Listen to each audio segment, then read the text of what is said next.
Hey guys, look, I just wanted to tap in really quick. I just got this feeling, man, that this summer is, it's about to be a white boy summer.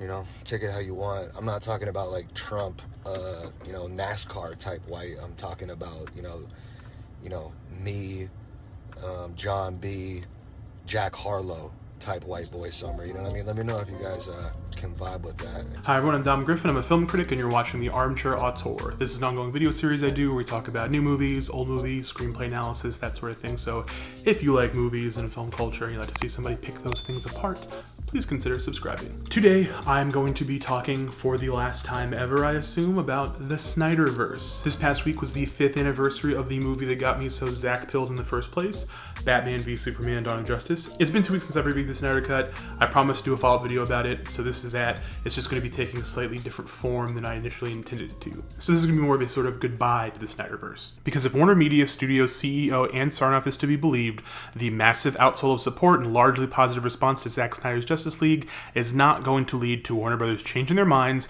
and greenlighting a sequel or any further exploration of Snyder's take on these heroes. Things are clearly just moving in a different direction. So right now, unsurprisingly, with some of the more die-hard fans review bombing Godzilla vs. Kong to try to change the WB's mind, the discourse has, rather conveniently, swayed away from a brief moment of triumph for Snyder as a filmmaker, not to mention vindication for actor Ray Fisher after everything he endured on set with Joss Whedon, and back into the concerned trolling about the Restore the Snyderverse hashtaggers. Before I go any further, I should say that I don't think the Snyderverse needs to be restored. Like, I'm not on that bandwagon. Like, I think a lot of what the studio wants to do with its properties going forward sounds varied and interesting enough that I get their decision to try to put this chapter into the past and focus on doing what they think is right for the brand in the future. I also want to go on record as saying that yes, I do agree that the most extreme elements of this fandom are toxic and awful. I just don't subscribe to the idea that they are uniquely toxic and awful, because all extreme portions of all fandoms are equally toxic and awful. And it always feels weird to me the way they like specifically single these people out.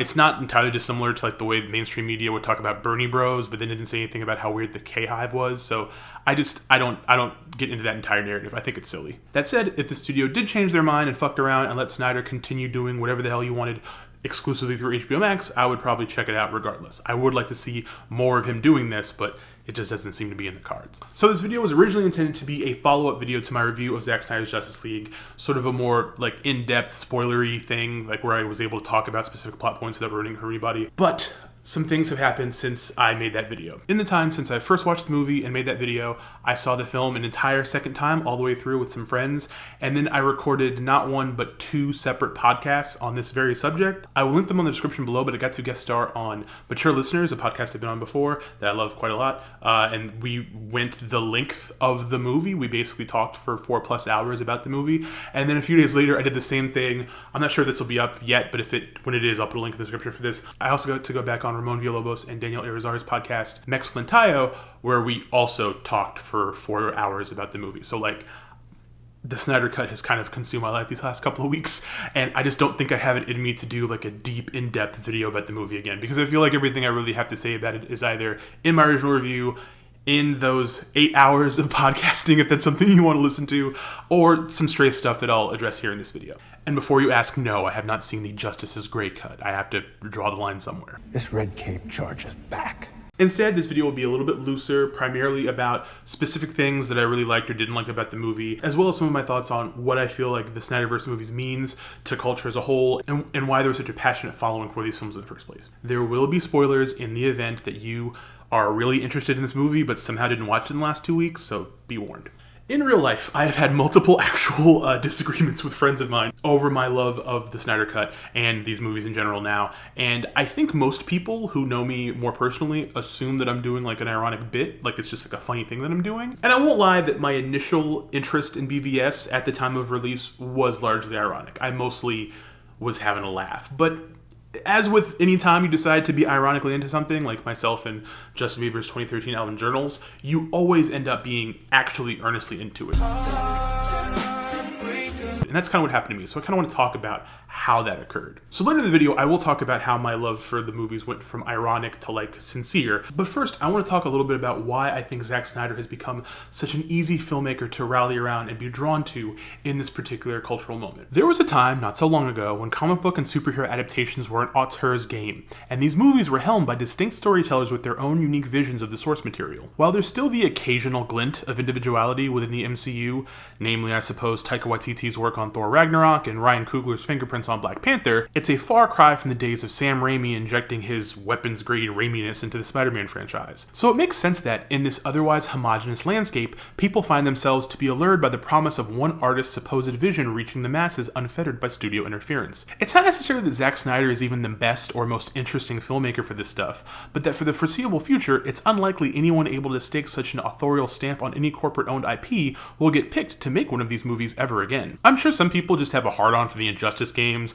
and like seeing a meaner take on the material, but I truly think it's just a matter of audiences starving for a break from the carefully curated house style of the competition. But our Vanilla King is far from perfect, so I will acknowledge the things I didn't like in the film and liked even less on second viewing. One, as someone who defends Young Thugger Joker to the death, I absolutely hated Jared Leto's weak-ass Heath Ledger parody in the final Nightmare sequence. It just didn't do it for me at all, and only worked because hearing Batfleck say fuck was kind of funny. The concept of things being so bad in the future that the Joker is working with the good guys is great, but Leto fucked up the one good non-my-so-called-life thing he has ever done in my eyes, and I just can't forgive that. Two, as much as I love the fluid beauty of Snyder's obsession with slow motion, I do think its overuse in the film undercuts how well it works in the Flash's sequences, making it feel like the default setting throughout the film and not something special and unique to him as a character. Three, Gal Gadot is so hit or miss in this movie regardless of which cut you watch. It's kind of depressing. I think she's largely pretty comfortable in the role now, but her voiceover through the Age of Heroes sequence alone is not very inspiring. And four, I do wish very badly that the depiction of Darkseid and Apocalypse had more nuance and more of the richness that makes the Fourth World so compelling,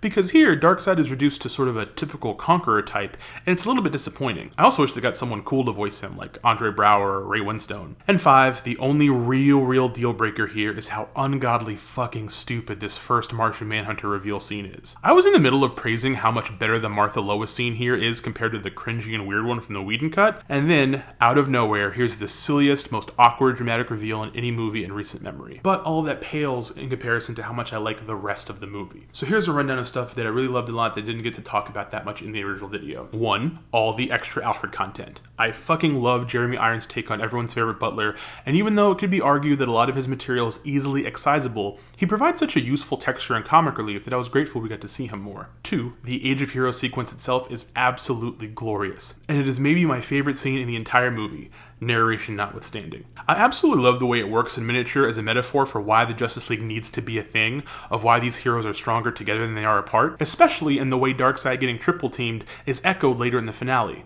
Such good shit. This is such good shit. Three, the entirety of the Cyborg origin sequence, especially the blunt but touching bits with Victor in the bank doing something genuinely superheroic by helping this poor single mother. I know it's a little on the nose, which you could say about most of the movie's best bits, but I found it so striking and earnest, and it's exactly the sort of shit I want to see more of in mainstream superhero movies. Four, while I find Ezra's performance a little bit cloying, I absolutely love the way Snyder shows the Flash's powers, and found his big save Iris scene and his turn the clocks back sequence in the finale to be absolutely gorgeous. I'm also just super bummed that Billy Crudup has been replaced by Ron Livingston for Andy Muschietti's Flash movie because he's such a pleasant presence here. And five, this fucking scene of Superman helping Batman up onto the ledge for the big hero shot. It's so majestic and awe-inspiring and perfectly encapsulates what I love most about the Snyderverse movies. See, most of the criticisms I've heard from friends have been about how hateful and dark these flicks are. And yes, they are pretty dark, compared to the average Marvel movie anyway. But the saying it's always darkest before the dawn makes perfect sense here. I still don't love Man of Steel. And its presentation of a Superman who isn't fully formed and doesn't have that aw shucks energy I find so lovable still rubs me the wrong way. But for the story Snyder and his collaborators intended to tell in the long run, I get it. BVS DOJ wasn't the usual Superman and Batman team-up, the narrative where they have a mild disagreement before ultimately becoming best pals. It's a story where Bruce witnesses Superman and Zod battling and destroying a city, a spectacle he's literally never experienced before, and having a wake-up call. A beaten down, middle-aged alcoholic whose war on crime has no victory in sight sees his world suddenly get bigger than assaulting the same mentally unwell clown over and over again until the day he finally gets to die. He sees a bigger threat and can only see himself stopping that threat. So he rededicates his quest to bringing down an alien creature he thinks of as a dangerous god, only to, in the heat of battle, discover that not only is this god a man, but that man has a mother, and that mother is in danger. Batman's entire fucking thing is saving moms.